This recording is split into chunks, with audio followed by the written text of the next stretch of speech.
नमस्कार, आप देख रहे हैं आज तक। आपके साथ मैं हूं अंजना ओम कश्यप। आम आदमी का बजट, सिटीजन फर्स्ट वाला बजट, फोर्स मल्टीप्लायर बजट, अनेकों नाम से तमाम मंत्री, खुद प्रधानमंत्री चर्चा कर रहे हैं इस बजट की, जो बेहद खास मेहमान वित्त मंत्री निर्मला सीतारमण जी ने पेश की है। और हमारे साथ हमारी सहयोगी श्वेता सिंह भी इस चर्चा में रहेंगी। सबसे पहले तो आप बधाई की पात्र हैं, क्योंकि एक गर्व की अनुभूति पूरे देश को है कि एक महिला के तौर पर आपने लगातार 8वां बजट देश को पेश किया है।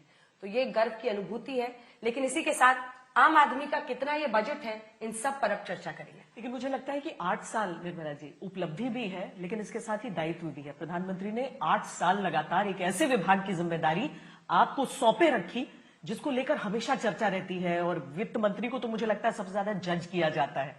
लेकिन एक कंटिन्यूटी जब इस तरह के मंत्रालय में मिलती है, कितना फायदेमंद होता है ये? कंटिन्यूटी एक विषय है, मगर पूरे सपोर्ट जब प्रधानमंत्री जी के स्तर पर से मिलता है, उनके पर्सनल अटेंशन मिलती है, गाइडेंस मिलती है, तो उसका अलग ताकत ही है। इसलिए मैं मानती हूँ आई एम वेरी ब्लेस्ड, क्योंकि जिम्मेदारी सौंपना एक गर्व का विषय है, मगर उससे दायित्व भी बड़ा हो जाता है।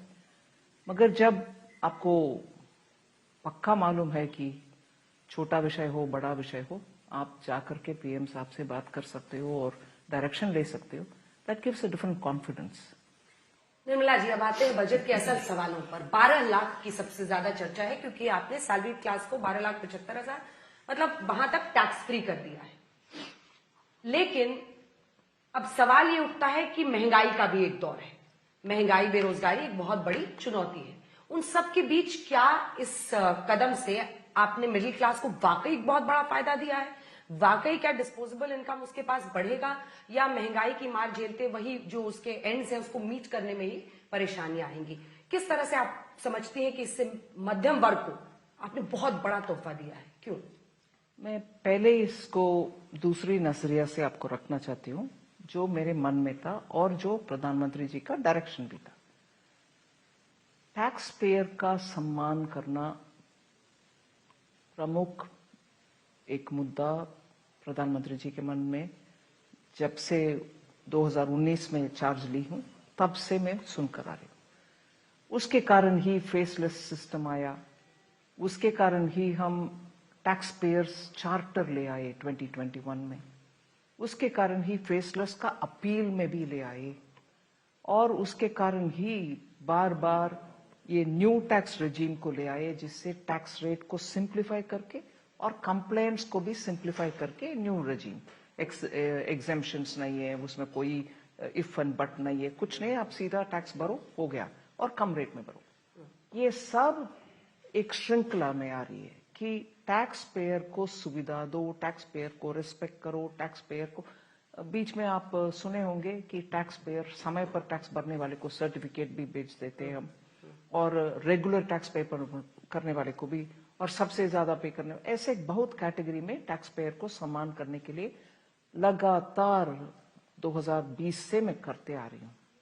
मगर अभी दूसरा एक और विषय है, ये सम्मान करने का विषय सिर्फ सर्टिफिकेट तक सीमित नहीं है, मगर उनके हाथ में कुछ दे पाएंगे क्या, उसके ऊपर पर्टिकुलरली प्रधानमंत्री जी मुझे बुला करके असाइनमेंट दिया, मुझे स्पेसिफिकली इसके ऊपर काम करके मुझे कुछ ऑप्शंस दिलाओ। विपक्ष ने तो कहा कि केवल चुनाव आ रहे हैं, इसीलिए मिडिल क्लास के ऊपर ध्यान देने की कोशिश, दिखावा किया गया। कहाँ चुनाव? चुनाव तो हो गए ना, दिल्ली। ठीक है, 67% मिडिल क्लास है दिल्ली में। पूरे देश में अगर आप देखिए जितना मिडिल क्लास है, उससे ज्यादा 67% है। तो निर्मला जी की नजर उन पर थी, और आपके जरिए एक मतलब इसको सबसे बड़ी रेवड़ी कहा जा रहा है कि आप उनको राहत दे रहे हैं, उनकी जेब में पैसा बचेगा। टैक्स पेयर का इंसल्ट है भाई ये, सरासर। जो भी, आई एम श्योर आप नहीं कह रहे, आपके कहाँ सुना होगा कहीं, आप बता रहे हैं उसके। It's a tax payer insult on tax payer. Tax payer को सम्मान करना। और दूसरा, सिर्फ दिल्ली का इलेक्शन के लिए पूरे देश के लिए मैं इतना इनकम फोरगॉन करूं क्या? मिनिस्ट्री चलाना है कि नहीं चलाना है? टैक्स पेयर को सम्मान करना ही एकमात्र मकसद था मेरे, कुछ और नहीं।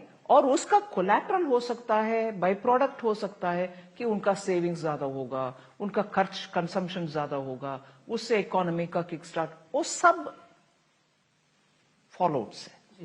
पर मगर प्रमुख मेरा इरादा ये था, एज डायरेक्टेड बाय द माननीय प्रधानमंत्री जी, मिडिल क्लास टैक्स पेयर्स को सम्मान करो। ये कंजम्पशन ड्रिवन एक तरीके से विकास की भी बात, एज ग्रोथ आई की भी सेड, बात it's a by product of my tax. बिल्कुल। पर मिडिल क्लास का आकार कितना है इस देश में?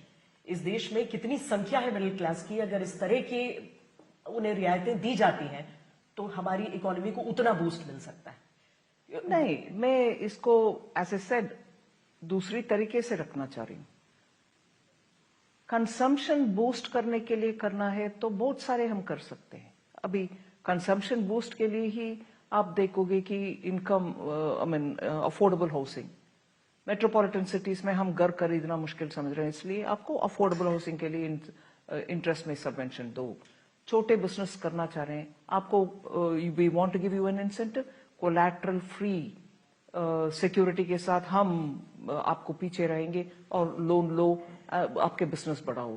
सो if you want to boost consumption, इतने सारे स्कीम्स के द्वारा कंजम्पशन बूस्ट कर सकते हैं। मगर जो टैक्स पेयर है और उनके टैक्स जो पेमेंट करने के लिए आते हैं, उनको उसमें से एक वापस करके इतना पे नहीं करो भाई, आपके हाथ में रखो। ये फ्री भी नहीं है, बिल्कुल नहीं है। निर्मला जी, मैं बहुत सारे मीम्स देख रही थी बजट के बाद, तो उसमें जो मिडिल क्लास है वो तो गदगद है। मिडिल क्लास फोटो देख के कह रहे हैं हम तो शुरू से जानते थे कि दिल की बुरी नहीं है निर्मला जी, एक दिन राहत देंगी। लेकिन जो 1 लाख करोड़ जो बच रहा है लोगों की जेब में, आप ये मान रही हैं कि उससे खपत बढ़ेगी और विकास दर में जो एक उनको पहले सम्मान दिया है सरकार।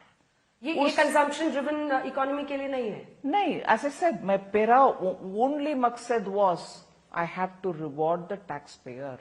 सम्मान करना है, जैसे मैंने बोला, सर्टिफिकेट दे, चार्टर रिलीज की, फिर फेसलेस असेसमेंट के द्वारा उनको पर्सनली हरासमेंट ना हो, ये सब करते आ रहे और अभी ये भी किए हैं।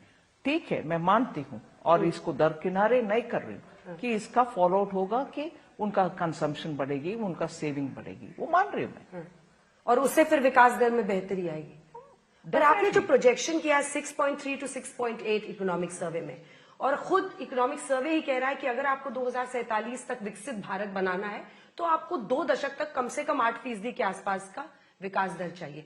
कई लोग मान रहे हैं कि आप बहुत कंजर्वेटिव नंबर दे रही हैं 6.3 to 6.8, और कई लोग मान रहे हैं कि क्या वो 8 वाला अचीव ही नहीं हो पाएगा तो विकसित भारत कैसे होगा। इस पर आपका क्या? हम सब इसके ऊपर बहुत चर्चा कर सकते हैं, मगर कोई एक मत ही सही बोल नहीं सकते, क्योंकि सरकार के द्वारा जो जितने सारे तरह तरह के कदम हम उठा रहे, उससे इकोनॉमी को बूस्ट मिलाने के लिए कर रहे हैं।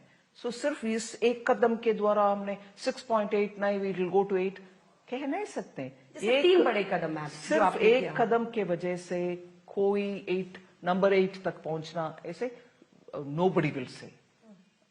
बहुत सारे कदम है। उदाहरण के लिए इस बजट में हमने रूरल प्रॉस्पेरिटी के लिए प्रधानमंत्री धन धान्य कृषि योजना इंट्रोड्यूस कर रहे हैं, जिसका एकमात्र मकसद है कि प्रोडक्टिविटी, एग्रीकल्चरल प्रोडक्टिविटी जिस जिला में कमी है उसको 100 ऑफ देम पिकअप करो और उधर एग्रीकल्चर प्रोडक्टिविटी के लिए काम करो। एग्रीकल्चर में एम्प्लॉय किए हुए लोग को स्किल बढ़ाओ और एग्रीकल्चर से जुड़ा हुआ बहुत सारे एलाइड इंडस्ट्रीज को ले आओ।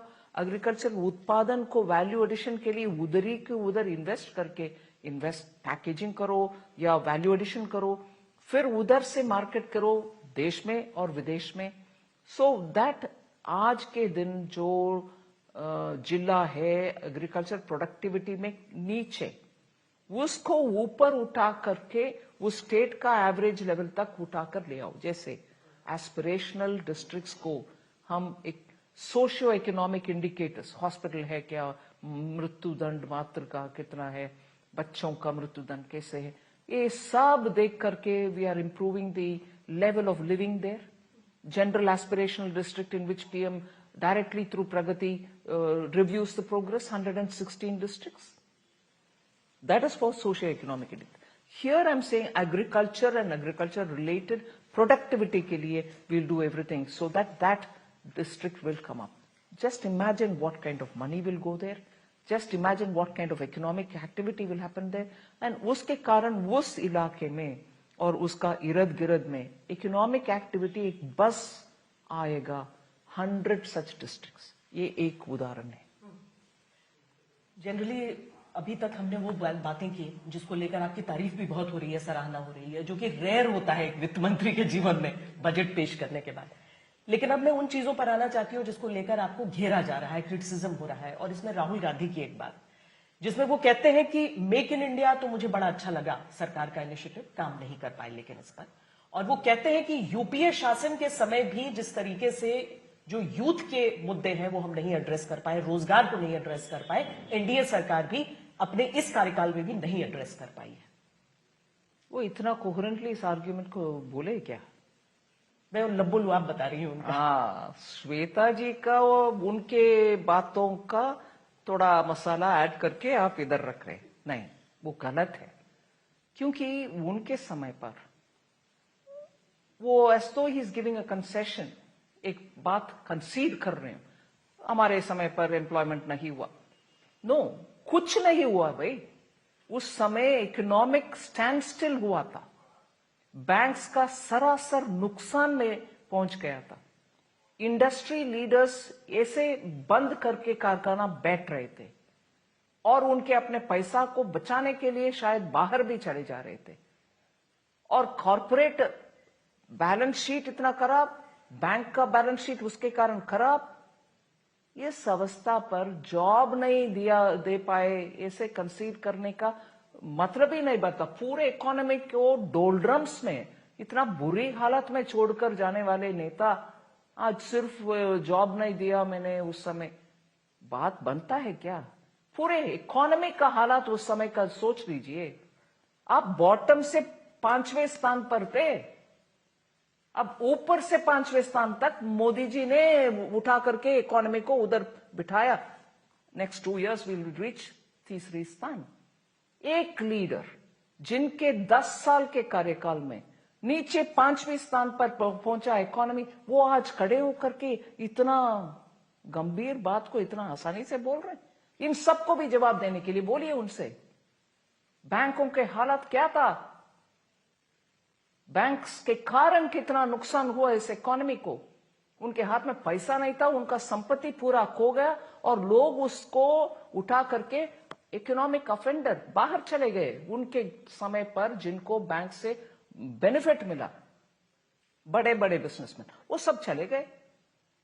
आज मैं पार्लियामेंट्री क्वेश्चन में जवाब भी दी हूं कि ईडी के द्वारा ऐसे इकोनॉमिक ऑफेंडर, उनके कार्यकाल में पैसा बैंक से उठा करके भागने वाले इकोनॉमिक ऑफेंडर, उनका संपत्ति को हम कॉन्फिस्केट करके कोर्ट के द्वारा अच्छा ऑर्डर निकालने के बाद आज कम से कम 18 से 22,000 करोड़ तक बैंक को रेस्टिट्यूट किया है। रेस्टिट्यूट मतलब बैंक को जितना पैसा उनका ड्यू है उसको वापस कर रहे हैं। ये हालात है उनके 10 साल के। ही हैज नो क्वालिफिकेशन और right to talk about the economy, having taken our Indian economy to the bottom most पिट।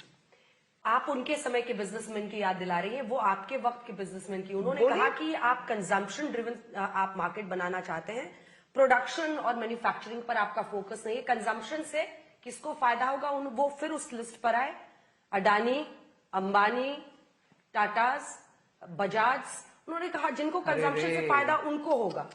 और मतलब आप प्रोडक्शन और मैन्युफैक्चरिंग हब नहीं बना रहे हैं, वो चीन बना हुआ है जो हमारे माथे पे बैठा है। इसीलिए जाकर के इनके रेस्पेक्टिव फॉर्मर प्रेसिडेंट और माता जी के साथ जाकर के चीन के साथ एमओयू साइन किए क्या राहुल गांधी जी? चीन सब कुछ बना दिया, चीन ने, आप नहीं बन, आपके कार्यकाल में आप जाकर के उनसे एग्रीमेंट किए ना, उसमें क्या है भाई? वो तो खुलासा करो। फिर आप वो खुलासा नहीं करेंगे, चीन ऐसे हो रहा, चीन वैसे हो रहा, चीन। इनके दादाजी के समय if I talk they will immediately से वो नेहरू जी आपके पेट एनिमी है, इसीलिए बात कर रहे हैं। नहीं, तब कितना जमीन चाइना और पाकिस्तान ने हमसे लिया, कश्मीर से, लद्दाख से, उसके बारे में बात करो। एमओयू साइन करने के समय ओ चीन दे दो हमारी जमीन, बोला है क्या उस समय जाकर के? नहीं किए। मगर उनका look at that stupid self confidence with which he stands up. उसे आप प्रोडक्शन वाला क्या है, मतलब क्या मैं यही प्रोडक्शन बात को बोल रही हूँ, प्रमोट करने के production। लिए, मैन्युफैक्चरिंग हब भारत को बनाने के लिए आपने क्या कदम उठाया है? अगर अभी ये मैं कहा पूछ रही हूँ जाता है आपसे, कि उसी ये चाइना से, सॉरी श्वेता, वन नहीं, इसमें एक लाइन में बस ऐड कर रही हूं, अगर ये कह रहे हैं वो कि मेक इन इंडिया हो ही नहीं रहा है, असेंबल इन इंडिया हो रहा है, तो क्या ये गलत है? भैया पहले आप जवाब दो। सेमीकंडक्टर का 2 बड़ा प्लांट, तीसरी बड़ा प्लांट भी हो रही है, वो क्या है? असेंबली है। और आर्टिफिशियल इंटेलिजेंस में आज इतने सारे सेंटर ऑफ एक्सीलेंस भारत देश में बन रहे हैं, वो क्या है? इनोवेशन अगर नहीं होता इस देश में, वो सब आएगा क्या? मान लो असेंबली ही फोन का आज इतना एक्सपोर्ट हो रहे हैं क्योंकि इंटरनेशनल क्लास का फोन हम बना पा रहे हैं। आपके 10 साल में क्या किया आपने? एक यूनिट बनाया जिसके एक्सपोर्ट की वजह से इस देश में फॉरेन एक्सचेंज आया क्या? सो प्लीज, मैं स्ट्रिक्टली बोल रही हूं आपको, विद विनम्रता से बोल रही हूं, आप एंटरटेनमेंट के नाते राहुल गांधी का कमेंट्स को उपयोग करिए, जरूर करिए, क्योंकि वो भी राजनीति में है, मगर अगर उसमें दम है तो खड़े होकर के फैक्ट्स के साथ वो बोलना चाहिए। हल्के फुल्के में नेगेटिव और नकारने वाले एटीट्यूड से, अरे इधर नहीं हो रहे, उधर नहीं हो रहे, क्या हुआ आपके 10 साल में? बोलो भाई, देश का नुकसान सिर्फ वो 10 साल नहीं है, उसके बाद हम 4-5 साल तक उसका झाड़ू पोछा करने के लिए हमारे समय बिताया, टू रेस्टोर द बैंक्स। अगर उनके समय अंत के 13-14 के समय में बैंक का हालत कम से कम, if not a great, somewhat good रहता, हमारे टेक ऑफ इतना जल्दी हो सकते थे। मगर no, because it was in such a bad state, हम उसको सुधारने में ही 4-5 साल बिताया। At least now it's come back. लेकिन ये इकोनॉमिक्स सब फैक्ट्स भी वो लेना चाहिए। नहीं, आई वॉन्ट एन ऑपोजिशन। इस देश का एक, I would think, unfortunate situation है। अच्छा स्ट्रांग ऑपोजिशन रहकर सरकार को सटीक प्रश्न पूछना चाहिए और उसका जवाब लेना चाहिए, जनता को उससे जानकारी मिलना चाहिए। मगर ये ऐसे ऑपोजिशन लीडर है, I am sorry to comment like this, who thinks that if he stands up and speaks without facts also, the world will listen to him. I have 10 questions to ask of him for which he'll never give a reply. I'm asking about this MOU, China. China में ये, China में इधर नहीं हो रहे। अरे भैया, tell, you went and signed ना, क्यों साइन किया? क्या साइन किया? उसमें क्या है? क्यों नहीं बोलते वो? लेकिन चीफ इकोनॉमिक एडवाइजर ने भी, और जो इकोनॉमिक सर्वे है उसमें बिंदु उठा ट्रस्ट डेफिसिट का, कि आप कैसे ईज ऑफ डूइंग बिजनेस को इस हद तक ले जाएं कि आप एक अच्छा एनवायरमेंट, कॉर्पोरेट टैक्स भी पिछली बार आपने बढ़ाया, लेकिन इन्वेस्टमेंट, निवेश वही प्राइवेट फर्म जो है, वो बिजनेस हाउसेज है, वो नहीं लगा रहे। आपने बिजनेस को प्रमोट करने के लिए, आपने निवेश को बढ़ाने के लिए क्या किया है इस बजट? मैं फर्स्ट ऑफ ऑल बोल रही हूँ, पिछले 10 साल में आप जाकर पूरे ढूंढ कर निकालिए, और मैं हर बजट में इसका उल्लेख भी की हूं, कितने ऐसे कानून को हमने कंप्लीटली हटाया। 1500 से ज्यादा कानून जो डेडवुड कानून थे, डेडवुड टोटली, उसको हटाया कि नहीं हटाया? Nearly about 47,000 rules and regulations, जिससे रेंट सीकिंग ही बढ़ेगा, करप्शन बढ़ेगा, उससे कुछ काम का चीज नहीं है, उसको हटाया। हम करते आ रहे हैं भाई, और भी करने के लिए तैयार है। और इकोनॉमिक सर्वे में अगर ये बात उल्लेख हुआ है तो इसीलिए उल्लेख हुआ कि चर्चा हो रही है, वो भी चर्चा के विषय उसमें जोड़ रहे हैं, और हमें आपत्ति नहीं है कि और काम है तो हम करेंगे। पर इसके ऊपर हमारा ही बजट से, हमारा ही इकोनॉमिक सर्वे से निकाल करके देखो, इकोनॉमिक सर्वे में भी बोल दिया, इसीलिए राहुल गांधी जी भी प्रश्न पूछ रहे हैं। राहुल गांधी जी अच्छा सा एक ऑर्डिनेंस जो डॉक्टर मनमोहन सिंह ने ले आए, उसको क्या किया? पब्लिक में तोड़ फोड़ करके डस्टबिन में, कूड़े में फेंक कर चले। पर अब तो नेता विपक्ष है, वो सामने बैठते हैं और सीधा आप लोगों पर प्रहार करते हैं। कूड़े में डालने के बाद प्रहार, इधर आकर के इंस्टीट्यूशनल रेस्पेक्ट के बारे में लेक्चर देते हो, वो इंस्टीट्यूशनल रेस्पेक्ट था क्या? बिल्कुल नहीं। सो मेरा हाईलाइट ये पॉइंट है कि राहुल गांधी जी जब तक आर्ग्यूमेंट्स को कंसिस्टेंटली फैक्ट बेस नहीं रखते, फैक्ट मतलब सिर्फ डेटा थ्रो करना नहीं है, आर्ग्यूमेंट से जोड़ो। एक बोल रहे हो तो उसके आगे पीछे भी देख लो। Just as I say, one finger at you, three at me. I am asking a question. MOU के विषय पर बात करो, चाइना चाइना चाइना। नहीं, हालांकि उन्हीं के आरोपों को कंक्लूड करते हुए, ताकि हम बाकी मुद्दों पर बढ़ें, चाइना हमारे देश में इसीलिए आने का गट्स दिखाता है क्योंकि वो प्रोडक्शन में ज्यादा स्ट्रांग है हमसे, या फिर अमेरिका विदेश मंत्री को इसीलिए जाना पड़ा ताकि डोनाल्ड ट्रंप न्योता दे दें प्रधानमंत्री नरेंद्र मोदी को, वरना अमेरिका से हम बराबरी के साझेदार नहीं है। You know, I think all this is a part of a deliberate misinformation campaign. विदेश मंत्री अमेरिका, क्योंकि प्रधानमंत्री जी को इनविटेशन, हाउ मेनी प्रधानमंत्री पे कॉल्ड हियर? कोई एक का भी इनविटेशन ऐसे नहीं गए। और विदेश मंत्री के नाते जब हमारे विदेश मंत्री गए, उनका क्या था स्थान, कहां बैठा था? कहीं कोने पे, कहीं पीछे पे, कहीं अलग रूम में, टीवी में? नहीं, बिल्कुल डायस के सामने। कोई और विदेश मंत्री बैठे थे क्या? नहीं।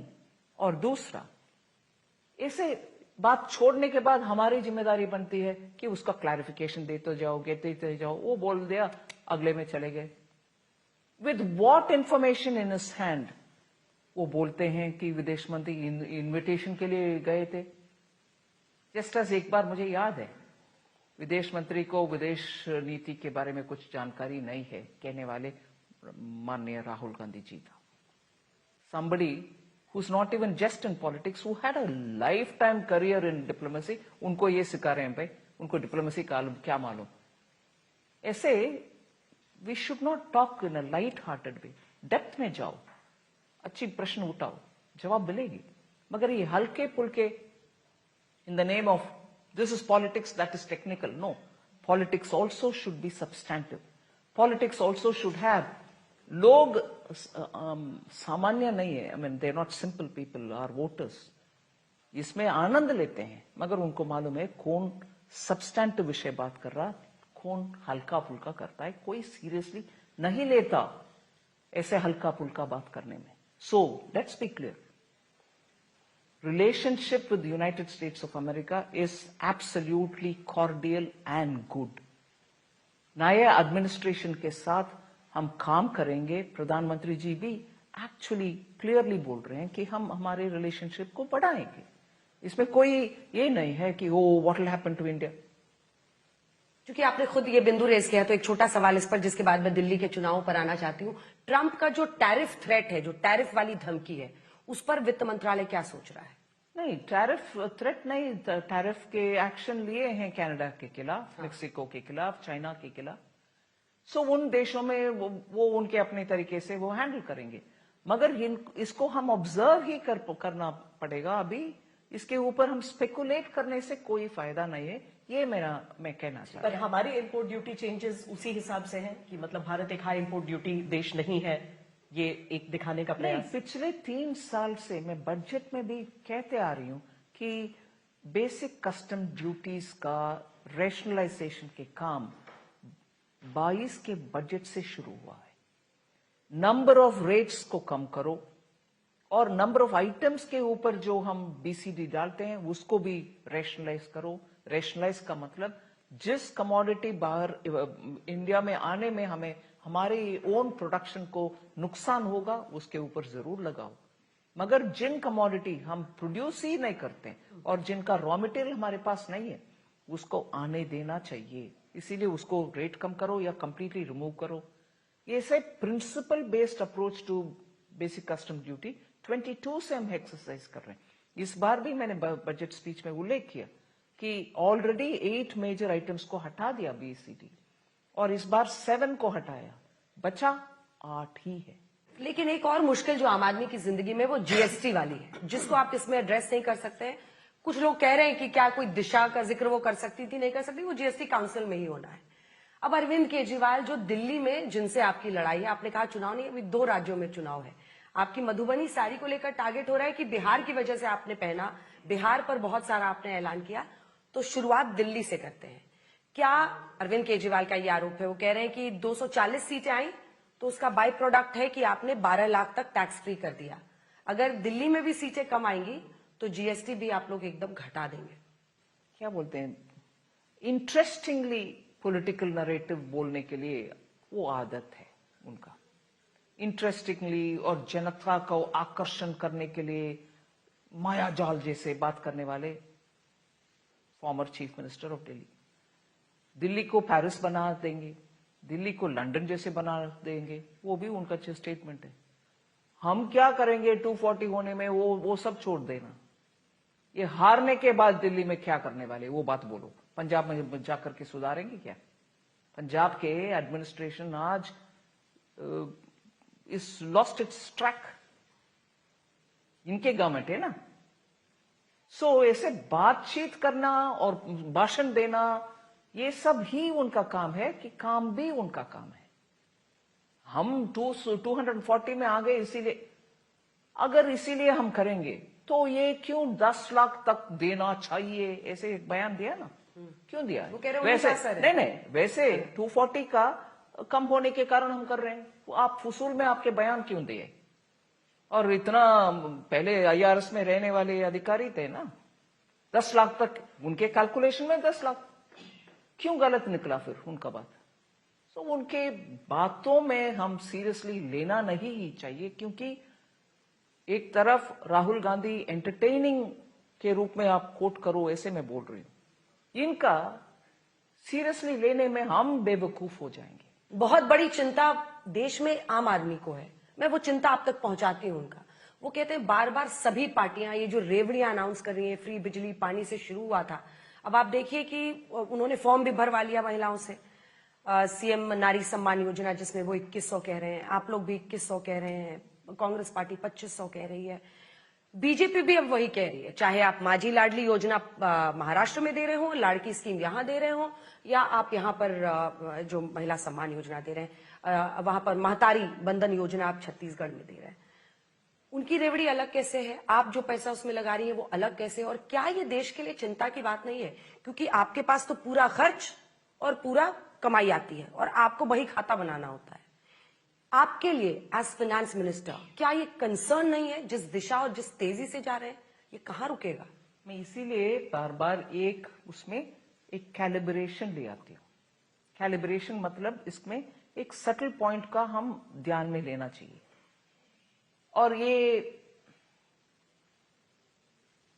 पेट लाइन सब बोलते हैं, इनका रेवड़ी है, मेरा रेवड़ी नहीं है। नो, उसमें लाइन ये है कि हम, आप भी और मैं भी, अगर एक स्टेट का फाइनेंसेस को समझ करके कुछ स्कीम अनाउंस करते हैं, फिर उसमें मतलब ये बनता है कि आप आपके फिस्कल पोजीशन को समझ में रख के ऑफर कर रही हो, क्योंकि उसके समझ में जब कर रही हो आप उसको सह सकते हैं, यू कैन बेयर दैट।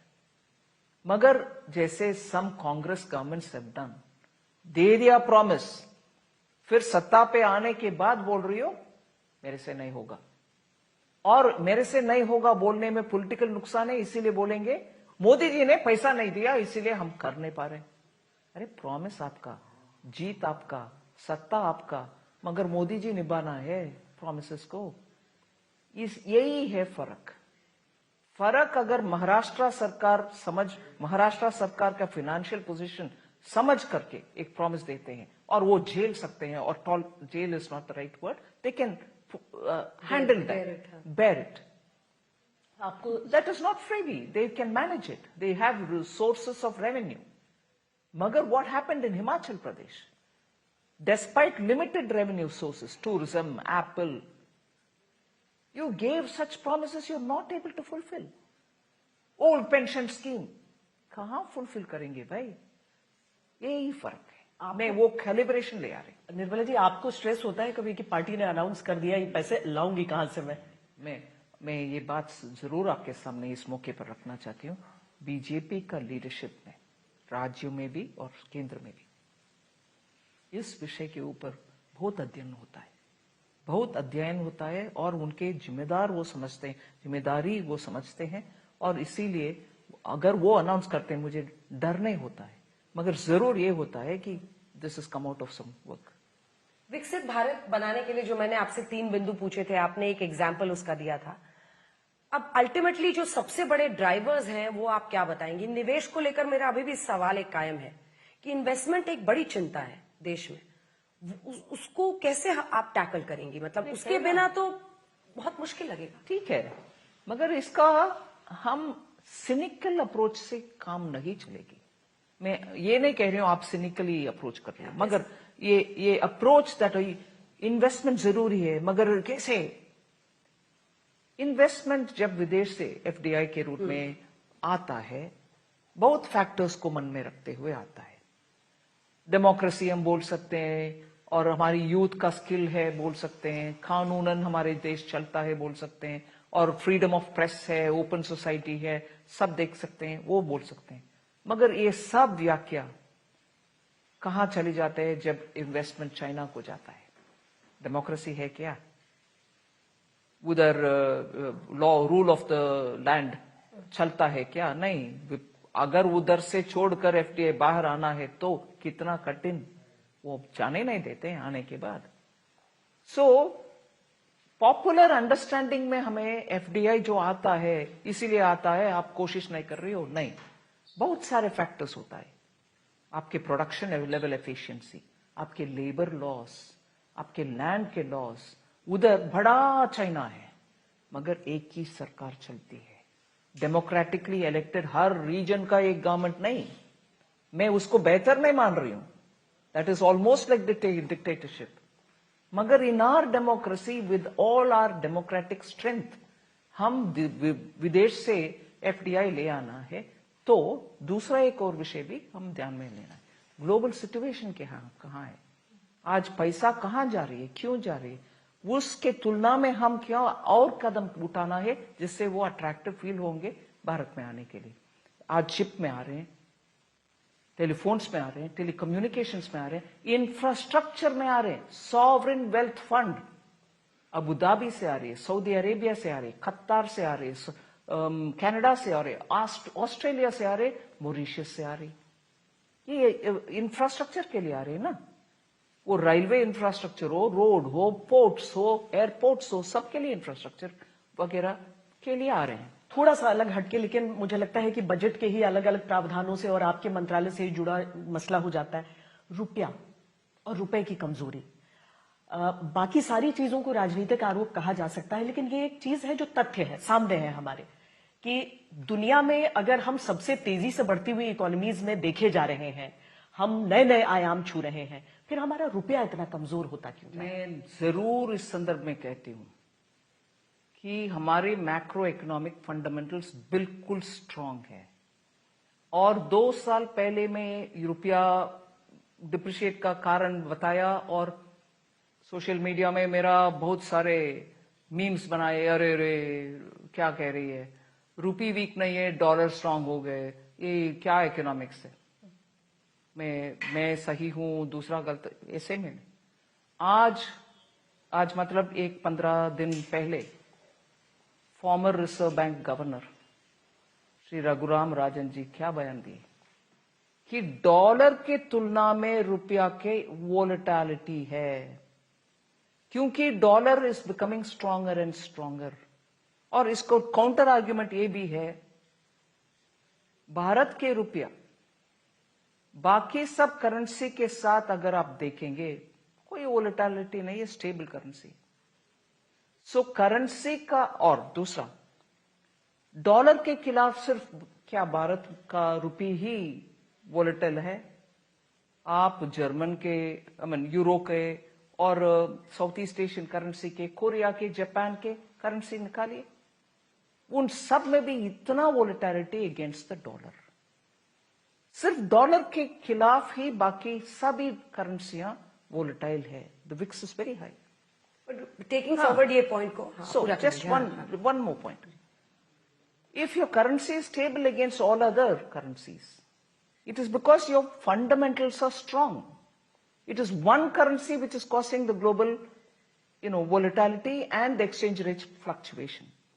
उसको सीवियर फ्लक्चुएशन से रोकने के लिए आरबीआई उनके तरफ से कुछ मार्केट इंटरवेंशन एक्टिविटीज करते हैं. So that is the picture of this currency fluctuation against the dollar.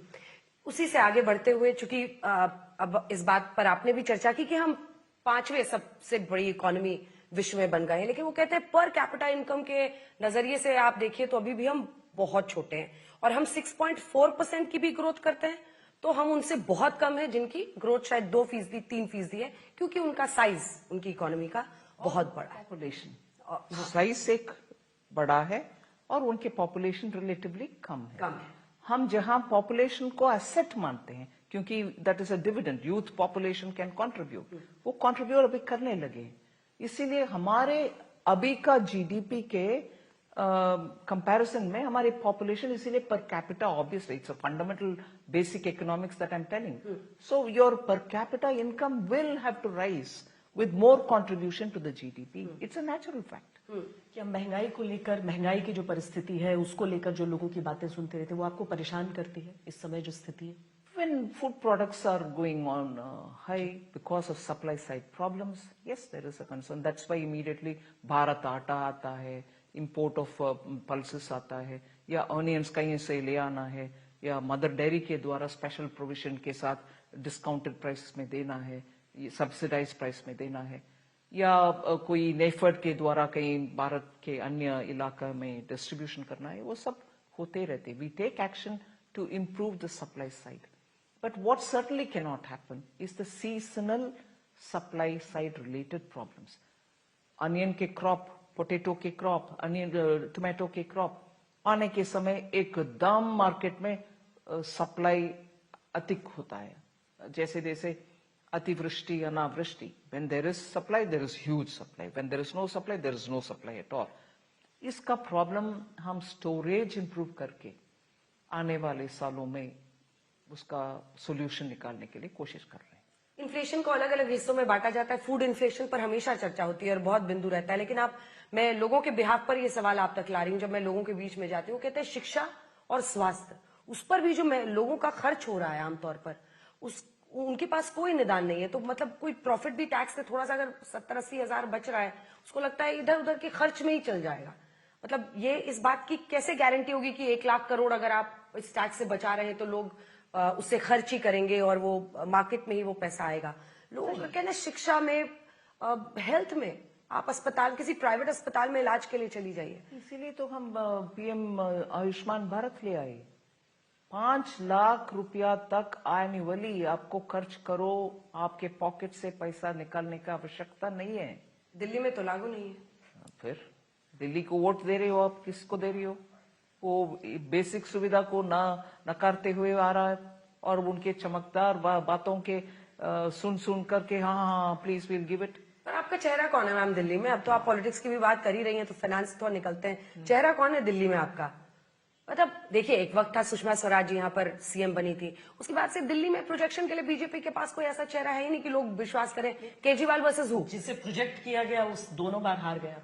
वही मैं बोल रही हूँ. सो प्रोजेक्ट करने वाले को हराओगे, फिर पूछोगे आपके नाम नहीं है. सुषमा जी वो सच अ टॉल लीडर, उनको दिल्ली में हराया और बात बताया कि नहीं प्याज के वजह से. इसीलिए अनियन प्रॉब्लम था ना उस समय प्याज की कीमतों की वजह से ही सरकार उनकी जल्दी चली गई. शीला दीक्षित उसके बाद. हमारे इतना अच्छा सा लीडरशिप पूरे दिल्ली में आज ग्राउंड में है, हर जिला में है. You will get a good leader. Nirmala ji, आप कह रही हैं कि मिडिल क्लास को टारगेट कर, जो दिल्ली इलेक्शन हमने नहीं देखा, प्रधानमंत्री का भी विजन था और आपने उसे इंप्लीमेंट किया कि मिडिल क्लास के लिए थोड़ी राहत, लेकिन 8th पे कमीशन जो है वो भी ठीक दिल्ली चुनाव से पहले आ गया. अब अरविंद केजरीवाल के जो वोटर है ना, उसमें तो सबसे बड़ी संख्या उन्हीं लोगों की है जिन लोगों को आप लोग रियायत दे रहे हैं. नहीं, 1 मिनट, आप चाहे ना चाहे 1 जनवरी 2026 से, और 2026 ऐसे अहम साल नहीं है, ये पे कमीशन हर 10 साल में फॉर्म होता है और उनके रिपोर्ट लागू होता है from the 6th year of that decade. 96 पे कमीशन का अगले 10 साल के लिए इंप्लीमेंट शुरू. 2006, 2016, नाउ 2026.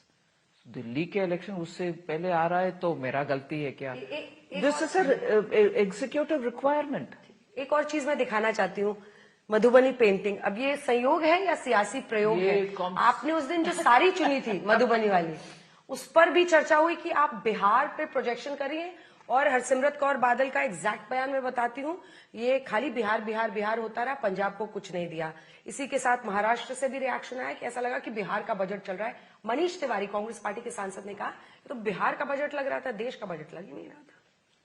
मैं इसको बहुत सारे बार जवाब दी हूं, but I don't want to reply seriously. उन सबको मालूम है कि एक राज्य का नाम निकाला, बजट स्पीच में आया, बाकी सबको छोड़ दिया। का मतलब ये नहीं है कि बाकी सबको पैसा नहीं जाएगा, बिल्कुल जाएगा।